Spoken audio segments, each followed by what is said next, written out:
Okay, we have got some news here, and one, you could call it a huge YUGE post on Truth Social. This is Donald Trump's response now to the threat from Ontario, Canada yesterday. All right, here we go. Based on Ontario, Canada placing a 25% tariff on electricity coming into the United States, I've instructed my Secretary of Commerce to add an additional 25% tariff to 50% on all steel, aluminum coming into the U.S. from Canada, one of the highest tariffing nations anywhere in the world.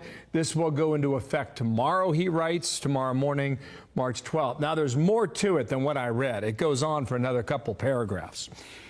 One of the ministers in Ontario, Canada yesterday threatened states, I believe it was New York, Minnesota, and Michigan.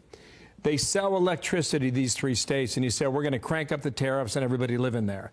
So this is Trump's response to his threat from yesterday. Meanwhile, you got Republicans on the Hill. They've got a huge vote later today on this continuing resolution, whether or not they keep the government open. They believe they have the votes. We'll see whether or not that happens later today. In addition, the Vice President, J.D. Vance, is also on the Hill.